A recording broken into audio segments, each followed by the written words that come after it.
Bom dia, minha filha! Eu sou a Jéssica Sainz e bora que eu tenho uma coisa pra te contar hoje. Depois de vários dias, várias semanas viciadas em Julie and the Phantoms, eu e Jennifer agora estamos o quê? Viciadas em uma outra série aí e tal, né? Chamada High School Musical, The Musical, The Series. Sobre a comparação. Eu realmente não queria ter que comparar Julie and the Phantoms com a série do High School Musical, mas eu percebi que essa comparação é inevitável por dois motivos. O primeiro motivo é porque as duas séries são séries de musicais e no caso, assim, eu já não vejo muita série, então são as únicas duas séries que eu vi e são de musical, adolescente, tem o mesmo intuito ali, tem a mesma vibe, os mesmos elementos e daí a comparação se torna um pouquinho inevitável. E o outro ponto é que, querendo ou não, uma foi feita pra combater a outra, né? Eu não sei quem tá ligado aí na treta do Kenny Ortega com a Disney, mas eu vou contar aqui de forma bem resumida, basicamente o que aconteceu. Lembrando, gente, eu não vou tomar partido nessa treta, entendeu? Porque eu não quero, não tenho um lado específico. E eu vou explicar por quê. Basicamente, faz muito tempo que o Kenny Ortega, que é o cara que fez o High School Musical, queria fazer alguma outra coisa relacionada a High School Musical, só que a Disney nunca levou isso pra frente. E aí, agora a Disney resolveu fazer uma coisa de High School Musical e não chamou o Kenny Ortega. Então ele foi e ficou chateado e se bandiou lá pros lados do Netflix e fez o Julie and the Phantoms. Ou seja, essas duas séries, elas já nasceram pra ser rivais, porque elas nasceram literalmente de uma briga, certo? Então realmente é uma competição ali, uma comparação que a gente vai acabar tendo que fazer.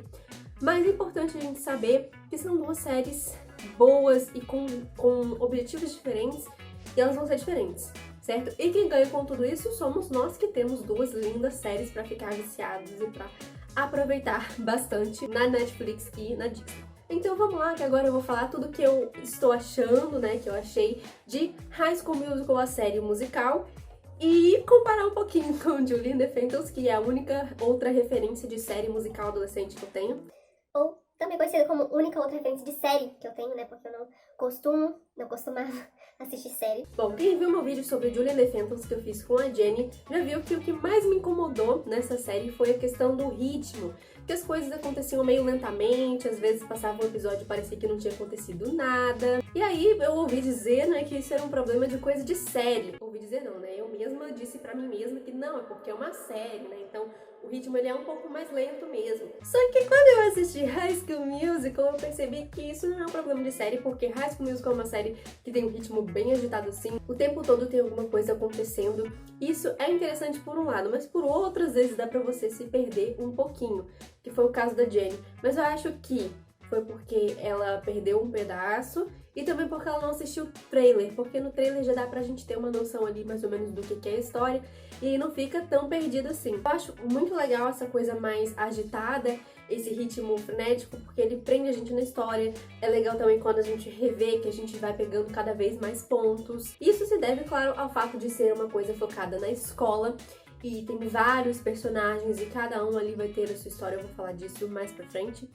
Outra coisa que contribui para essa agitação é o estilo documentário, que a gente ouviu algumas pessoas reclamarem que isso não é um estilo documentário. Eu não acho que o intuito seja esse, mas a parte do documentário, ela meio que quebra o gelo, e além disso, ela ajuda muito a explicar muitas coisas. A grande diferença entre um livro e um filme é que no livro você tem acesso ali aos pensamentos dos personagens, né, aos planos deles, a como eles estão se sentindo. No documentário, os personagens conseguem contar um pouquinho sobre o que eles estão fazendo, qual é o intuito deles, como eles estão se sentindo frente a isso. E além disso, aquela câmera tremendo dá uma sensação de realismo, dá aqueles closes nas reações das pessoas quando acontecem coisas muito estranhas.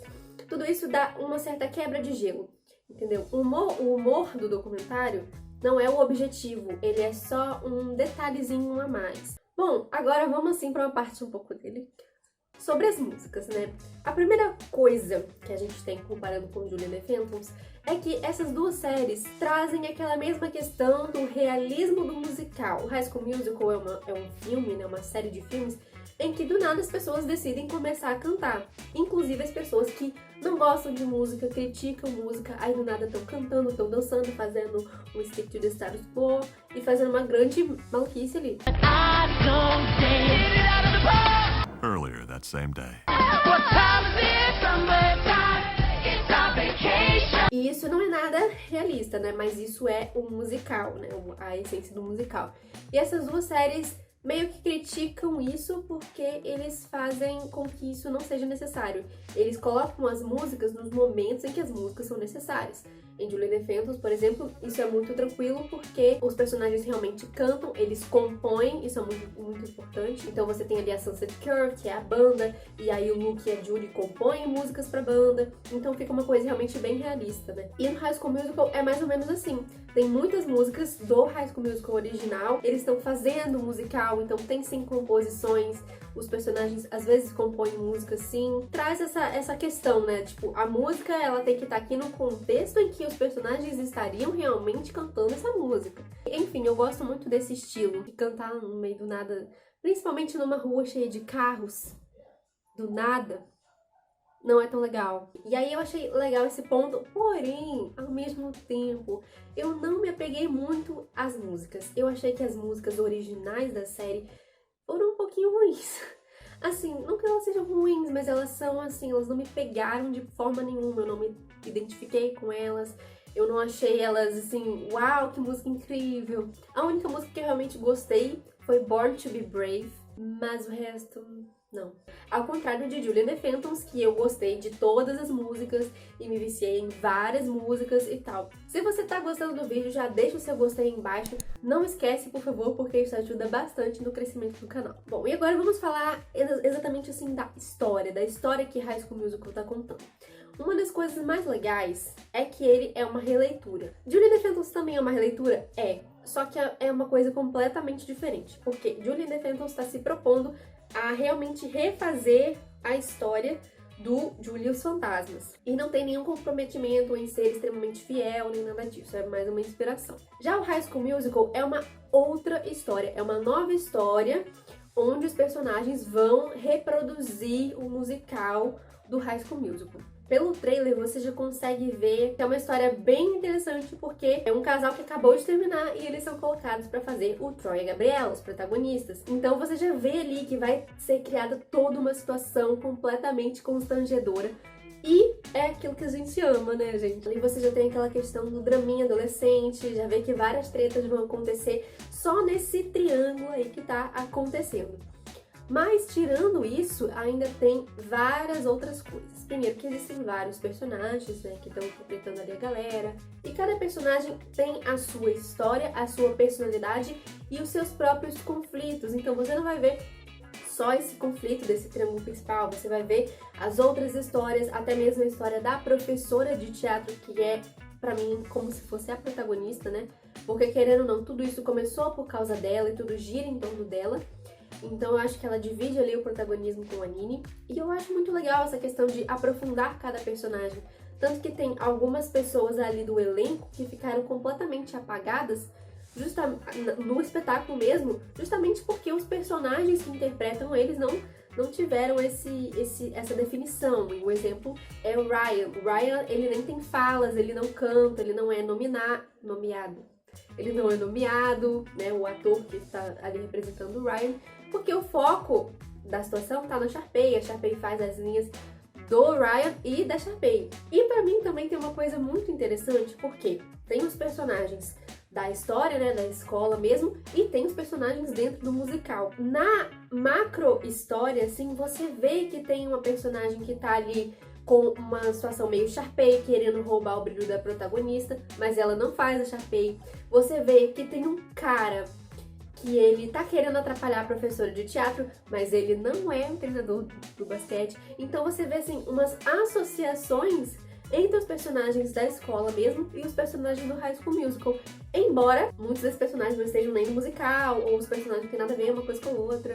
É divertido até você tentar identificar ali quem que tá meio que fazendo a Sharpay na vida real e quem que é a Sharpay lá dentro do musical. mas você tem acesso a esses pontos mais obscuros dos personagens. E isso não acontece tanto em Julie and the Phantoms, inclusive foi uma das críticas que eu recebi de Julie and the Phantoms na minha frente, que não tem essas profundidades no elenco, nos personagens, realmente não tem. Você vê realmente contando mais a história da Julie e dos fantasmas e a relação da Julie com os fantasmas, e o resto é mais pra completar o elenco, pra completar a história. Não tem um aprofundamento nessa situação, pelo menos ainda não, né? O que se espera é que na Season 2 você tem ali mais um aprofundamento em algumas histórias. E agora chegou a hora boa, hora da gente falar dos nossos casais, dos nossos couples. A história boa é a história que tem triângulo amoroso, certo? Que você vê ali a personagem dividida, e isso acontece tanto no High School Musical quanto no Julie and the Phantoms. É uma confusão que a gente gosta de assistir, a gente escolhe ali o nosso chip favorito e fica torcendo por ele. Eu acho que o caso da Julie é um pouco pior, né? Porque ele tem uma situação, né? O cara ser um fantasma,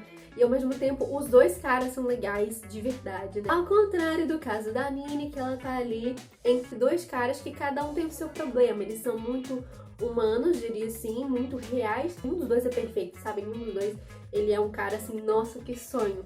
Não! E daí tem muitas situações que vão dar nervoso nesse meio tempo, principalmente porque os três estão no musical. As coisas começam a dar tão errado, porque quando começa a se dar bem um com o outro, aí muda a estação, eu tô tentando não dar spoiler. E uma coisa interessante nessa questão até dos casais e de tudo é as críticas que acontecem em relação ao High School Musical original. Fala-se, isso eu acho que é mais uma lorota, mas fala-se que o beijo de High School Musical foi cortado na hora da edição porque era moderno demais pra época. Mas é uma comparação legal de se fazer, porque realmente High School Musical 1 não tem beijo. E ali não, ali no West High, na série, né, você tem toda hora tem um beijo ali e tal, casal mesmo, adolescente, hormônios à flor da pele, e as pessoas se beijam sim, e se beijam com uma certa frequência. Enquanto isso, Julie and the Phantoms segue no ritmo do sem beijo, vamos esperando a segunda temporada. E aqui vem a questão, será que o problema tá na Disney ou tá no Kenny Ortega? Fica a reflexão. Bom, um ponto importante que eu percebi em comum entre as duas séries é que as duas séries têm um casal gay. E o que isso implica, né? Primeira coisa, é muito bom, excelente, esses são tipo assim os meus casais favoritos das duas séries. Só que ao mesmo tempo me faz pensar assim, se não é mais por uma questão de modinha, porque olha que coincidência as duas séries trazerem isso. Porque antigamente era um tabu, sabe? Aí fala moderno demais pra época. A Disney não fazia isso por causa do quê, gente? Do dinheiro. Porque antigamente os pais não iriam querer deixar os filhos assistirem um filme ou uma série que tem um casal gay, certo? Mas agora o que o povo mais quer é que tenha, né? Porque querem representatividade, querem... Aí a Disney vai lá e bota, por quê, gente? Ó, por causa do dinheiro. Talvez não seja, talvez eu que esteja aqui com olhares de maldade. Mas pra mim uma das principais provas disso é que, por que tem que ser um casal gay? Por que não pode ser um casal de meninas? Por que não pode ser um casal de lésbicas? Por que não pode ter uma pessoa que é bi? Por que não pode ter uma pessoa que é trans? Por que não pode ter um pouquinho mais de diversidade, entendeu? É ainda muito fechado, mas eu acho que estamos no caminho, porque pelo menos tem. Eu não sei quantas pessoas sabem disso, no High School Musical, originalmente, o Ryan era pra ser gay e a Kelsey era pra ser lésbica. E quando eles decidiram não fazer mais isso, aí colocaram eles pra meio que ser um casal no terceiro filme. Que é um casal tão aleatório que eu super amava, mas a partir do momento que eu descobri a origem, o motivo disso acontecer, eu fiquei assim, que droga. Anyway, mas a forma como isso acontece em High School Musical, eu realmente amei. Eu falei que cada personagem tem os seus dramas, tem as suas histórias e tal. O Carlos e o Seb, eles já são bons separados, sabe? Você vê, eu gosto muito do personagem Carlos em si, eu gosto muito do Seb porque ele é muito, assim, muito fofinho de verdade, uma pessoa muito delicada, muito amável, muito doce. Quando eles se juntam, só vira assim... E não tem essas briguinhas, essas picuinhas que os casais héteros das séries têm. E tretas, e ela tentando voltar com o outro, e o outro não sei o que, e o outro tentando voltar com ela. E é uma brigada do caramba. Não tem isso, entendeu? Eles só se amam e é isso aí, acabou e vão decidir a vida deles. Tem isso em Julie and the Phantoms? Tem. O casal gay de Julie and the Phantoms também é muito bom, assim, é muito fofo. Você vê que aquilo ali nasce de uma amizade, é um pouco mais constrangedor, na verdade achei até um pouco mais realista nesse sentido. E você ir caminhando aos poucos, não é uma coisa tão rápida como foi do caso do Seb. Mas e você? Se você já teve a chance de assistir as duas séries, você com certeza já tem a sua favorita, já tem seus pontos. Então coloca aí nos comentários pra eu saber qual é a sua série favorita, sem querer gerar polêmica, tá, galera? As duas séries são muito boas, mas como eu falei, tem alguns pontos que uma acaba sendo melhor que a outra, acaba se sobressaindo. Coloca aí nos comentários sua opinião, considere se inscrever no canal para receber mais vídeos como esse e ativa o sininho para não perder nenhum conteúdo. Muito obrigada por ter assistido e até o próximo vídeo.